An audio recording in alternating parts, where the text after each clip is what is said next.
মধ্যপ্রাচ্যের মরুভূমির এক অপরাজেয় রণক্ষেত্র এখন ইরান ও ইসরায়েলের সংঘাতে রক্তক্ষয়ী ধ্বংসলীলা বয়ে চলেছে। দীর্ঘ 5 দিন ধরে সংঘাতের মাত্রা তীব্র আকার ধারণ করেছে। এই দুই চিরবৈরী শত্রুর লড়াইয়ে ব্যবহৃত হচ্ছে অত্যাধুনিক ক্ষেপণাস্ত্র, ড্রোন, বিমান হামলা আর প্রযুক্তির যেসব শীর্ষতম স্তর রয়েছে সেগুলোই এই রণাঙ্গনে নিয়োজিত।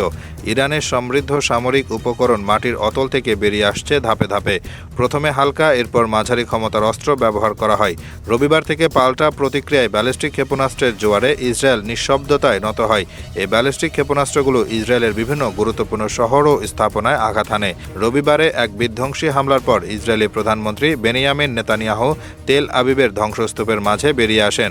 আন্তর্জাতিক সংবাদ সংস্থা রয়টার্সের ফুটেজে দেখা যায়, ধ্বংসস্তূপের বিস্তীর্ণ এলাকায় নেতানিয়াহু হতবাক ও উদ্বিগ্ন মুখে দাঁড়িয়ে রয়েছেন। তিনি জানতেন তেহরান ভয়াবহ কিছু করতে পারে, কিন্তু তাদের গর্বের আয়রন ডোম থার্ড প্রতিরক্ষা ব্যবস্থা ভেদ করে ইরানের ক্ষেপণাস্ত্র সুরক্ষিত এলাকায় আছড়ে পড়বে তা অনুমান করেননি। ইসরায়েলের প্রধান বাণিজ্যিক কেন্দ্র ও বৃহত্তম শহরগুলোর অন্যতম হাইফা শহরেও ইরানের ক্ষেপণাস্ত্র হামলা চালানো হয়। এই শহরে অবস্থিত কৌশলগত বন্দর, তেল শোধনাগার এবং শিল্পাঞ্চল ব্যাপকভাবে ক্ষতিগ্রস্ত হয়। হামলার ফলে হাইফা নগরী আজ এক পরিত্যক্ত ও ভুতুড়ে শহরে পরিণত হয়েছে।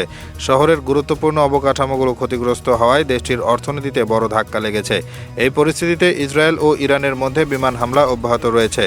বোমা ও ক্ষেপণাস্ত্রের গর্জনে পুরো মধ্যপ্রাচ্য দুঃসহ আতঙ্কগ্রস্ত। যুক্তরাষ্ট্রের প্রেসিডেন্ট ডোনাল্ড ট্রাম্প তেহরানবাসীদের দ্রুত নিরাপদ স্থানে সরে যাওয়ার পরামর্শ দিয়েছেন। তিনি এক বিবৃতিতে বলেছেন, ইরানের উচিত দ্রুত পারমাণবিক চুক্তিতে ফিরে আসা। জানা গেছে, কানাডা থেকে G7 সম্মেলন থেকে একদিন আগেই ফিরে আসেন ট্রাম্প। তিনি জাতীয় নিরাপত্তা কাউন্সিলের জরুরি বৈঠক ডেকেছেন, যাতে মধ্যপ্রাচ্যের অবস্থা নিয়ে আলোচনা করা হয়েছে। জাতীয় নিরাপত্তা কাউন্সিল হল যুক্তরাষ্ট্রের সর্বোচ্চ নিরাপত্তা নীতি নির্ধারণকারী সংস্থা, যেখানে অংশ নেন প্রেসিডেন্ট, ভাইস প্রেসিডেন্ট, প্রতিরক্ষা সচিব, পররাষ্ট্র সচিব, গোয়েন্দা প্রধান, সেনাবাহিনী প্রধান ও অন্যান্য উপদেষ্টারা। NSC এর বৈঠকগুলো সাধারণত ডাকা হয় যখন যুক্তরাষ্ট্র কোনো যুদ্ধে জড়ানোর প্রাথমিক অবস্থানে থাকে, কোনো দেশের বিরুদ্ধে সামরিক অভিযান বা নিষেধাজ্ঞা চিন্তা করা হয়, অথবা ভবিষ্যৎ কূটনৈতিক ও সামরিক কৌশল নির্ধারণ প্রয়োজন হয়। বর্তমানে যুক্তরাষ্ট্র ইরানকে চুক্তিতে ফিরিয়ে আনতে চাপ দিচ্ছে, পাশাপাশি সরাসরি যুদ্ধের জন্য প্রস্তুতি চালাচ্ছে। নতুন রণতরী ও সামরিক ঘাঁটি মোতায়েনের মাধ্যমে তারা মধ্যপ্রাচ্যের পরিস্থিতি নজরদারি করছে। ইরান যদি সিরিয়া, ইরাক বা লেবাননে মার্কিন ঘাঁটিতে হামলা করে, তবে যুক্তরাষ্ট্র তা কঠোরভাবে প্রতিহত করবে।